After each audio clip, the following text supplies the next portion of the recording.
ஹைவேல இருந்து அந்த ஸ்பாட்டுக்கு போலீஸே எங்களை உள்ள கூட்டிட்டு வந்து விட்டு அந்த நாடகம்லாம் இருக்கு பாருங்க. நம்பிட்டேங்க, முழுசா நம்பிட்டேன். ஒரு அட்லீஸ்ட் 50 மீட்டர்ஸ் பிஃபோர் இந்த ஸ்பீக்கிங் பாயிண்ட்ல வச்சு பேசி சொல்லியிருக்கிறாரு. சரிங்க, நிறுத்திக்கலாம், வேண்டாம், கூட்டம் ரொம்ப ஜாஸ்தியாக இருக்குது, இங்கே வச்சே பேசலான்ட்டு.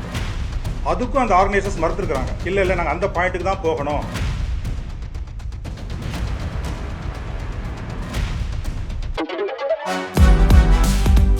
சூப்பரா இருக்கு அம்மா, எனக்கு இதோட சீக்கிரம் தெரியும். Chocolate sweetened condensed milk from Milky mist.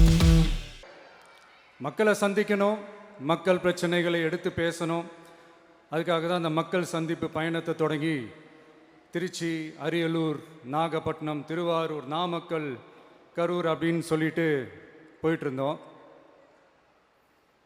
அரியலூரில் அந்த மீட்டிங் முடிச்சுட்டு பெரம்பலூர் போகிறதுக்கு முன்னாடி அந்த பெரம்பலூர் போலீஸ் வந்து எங்களை அலர்ட் பண்ணாங்க. சரிங்க, கூட்டம் கொஞ்சம் ஜாஸ்தியாக இருக்குது, லேட் ஆகிடுச்சு, வராதிங்க அப்படின்ட்டு. So we had no choice. Police சொன்னால் நம்ம அதை ஒபே பண்ணி தானே ஆகணும். அதே நேரத்தில் பெரம்பலூர் மக்களோட அந்த சேஃப்டியும் மைண்டில் எடுத்துக்கிட்டு ஒரு மன வலியோடவே திரும்ப போயிட்டோம். அதுக்கப்புறம் பெரம்பலூர் தொகுதி மக்களுக்கு மன்னிப்பும் கேட்டோம். அதே மாதிரி நாமக்கல் அந்த மீட்டிங் முடிச்சுட்டு கரூர் வரும்போது அந்த கரூர் போலீஸ் எங்களை அலர்ட் பண்ணியிருக்கலாம்ல.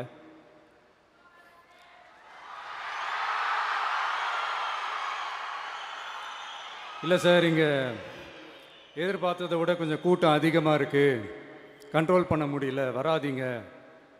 அண்ட் போலீஸ் நினச்சா அவங்க அந்த மீட்டிங்கே கேன்சல் பண்ணலாம்.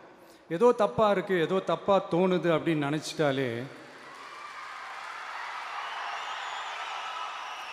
they have all the rights to cancel the meeting. எங்ககிட்ட கேட்கணும்லாம் ஒன்றும் அவசியமே கிடையாது. ஆனால் அதையெல்லாம் எதுவுமே செய்யாமல் அந்த ஹைவேல இருந்து அந்த ஸ்பாட்டுக்கு போலீஸே எங்களை உள்ளே கூட்டிகிட்டு வந்து விட்டு அந்த நாடகம்லாம் இருக்கு பாருங்க.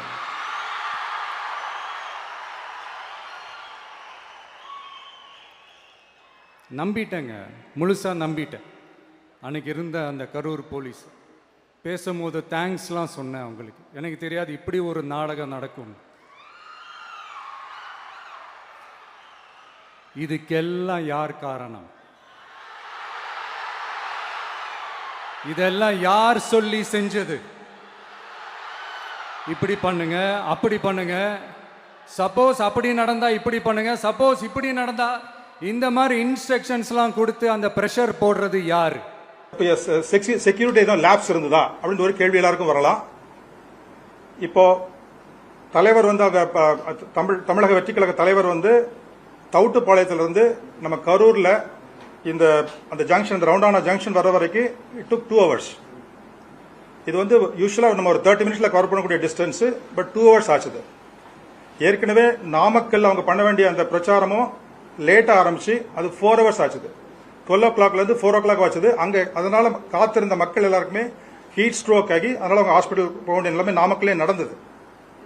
சப்சிக்வெண்டா அவங்க திருப்பி அங்கிருந்து கிளம்பி வரும்போது 4:15 போல அங்கிருந்து கிளம்பியிருக்காங்க. நாமக்கல்ல இருந்து கிளம்பி அந்த தவுட்டுப்பாளையிலிருந்து கிளம்பும் பொழுது நம்மளுக்கு அந்த ரவுண்டான பக்கத்தில் வரும்போது அந்த ஜங்ஷன், அந்த பிளைஓவர் ஜங்ஷன்ல வரும்போது ஆல்மோஸ்ட் 6 o'clock டைம் ஆயிடுச்சு. ஸோ 6 o'clock வந்ததுக்கு அப்புறம் அது வரைக்கும் அந்த கட்சியின் தலைவர் அவர்கள் வந்து சைட்ல இருக்கும்போது சர்வீஸ் ரோட்ல இருந்து மக்களை பார்த்து கையசிட்டு வந்தவர் உள்ள திருப்பி வண்டிக்குள்ள போனதுக்கு அப்புறம் மக்களை பார்க்கக்கூடிய ஆர்வம் அதிகமாகுது. ஆகும்போது இந்த பின்னாடி வந்த கிரௌட் எல்லாமே வண்டி கூட சேர்ந்து போக ஆரம்பிக்கிறாங்க. அந்த வண்டி போகிற ஒரு டிஸ்டன்ஸ் டைமே வந்து ஆல்மோஸ்ட் 1 hour ஆயிடுச்சு. அங்க 6 o'clockல அங்க ஆரம்பிச்ச வண்டி வந்து அங்க மூவ் பண்ணி அந்த முனியப்பன் கோயில் தாண்டி அந்த பேசக்கூடிய இடத்துக்கு வரக்கூடியதுக்கு சுமார் நியர்லி அபவுட் 1 hour ஆயிடுச்சு. அப்ப அங்க போகும் பொழுது தலைவரை பார்க்க வேண்டிய ஒரு ஆர்வத்தில் இருந்த கிரௌட் நேச்சுரலா 2 சைட்லயும் இருந்து மூவ் பண்ணும் பொழுது ஏதோ ஒரு இன்சிடென்ட் நடந்திருக்குது. அதை நம்ம கண்டிப்பா விசாரிச்சு இன்வெஸ்டிகேஷன் என்ன நடந்ததோ அதை நம்ம கண்டுபிடிக்கணும். எந்த ஒரு பாதுகாப்பு அமைப்பாக இருந்தாலும் சரி, அதுல யாரு கலந்துக்கிறாங்களோ அவங்களுடைய ஒத்துழைப்பும் காவல்துறைக்கு தேவை. ஏன்னா இது நீங்க எவ்வளவுதான் ஸ்ட்ரென்த் போட்டாலும் சரி, நீங்க 500 இல்ல 1000 போட்டாலும் சரி, 2000 போட்டாலும் சரி, இவ்வளவு ஒரு 10,000 15,000 20,000 இருக்கக்கூடிய கிரௌட் வந்து போலீஸை ரெசிஸ்ட் பண்ணும் பொழுது என்ன பண்ண முடியும்? சூழ்நிலைகள் வரும் கண்டிப்பா. அப்போ நம்ம வந்து கொஞ்சம் அவங்களை கை வச்சு பேசி சமாதானமா பேசி கொஞ்சம் லைட்டா புஷ் பண்ணி தான் கொண்டு வர முடியும். இப்போ டிஎஸ்பி வந்து கரூர் டவுன் டிஎஸ்பி வந்து நம்ம மேம்பாலத்திலிருந்து அந்த பேசுற இடத்துக்கு வந்து அவர் தான் வந்து அந்த டீமோட பேசி கூட்டு வந்திருக்கிறாரு. ஒரு அட்லீஸ்ட் 50 மீட்டர்ஸ் பிஃபோர் இந்த ஸ்பீக்கிங் பாயிண்ட்ல வச்சு பேசி சொல்லியிருக்கிறாரு, சரிங்க நிறுத்திக்கலாம், வேண்டாம் கூட்டம் ரொம்ப ஜாஸ்தியா இருக்குது, இங்க வச்சே பேசலாம்னு சொல்லிட்டு.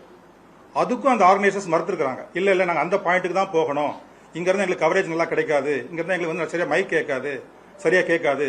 ஸோ அதனாலதான் அங்க இருந்து திருப்பி வந்து கொஞ்சம் கொஞ்சமா வந்து அந்த வண்டியை வந்து கொஞ்சம் புஷ் பண்ணி கிரௌட கொஞ்சம் 2 செகண்ட் மூவ் பண்ணி கொண்டு வந்திருக்காங்க.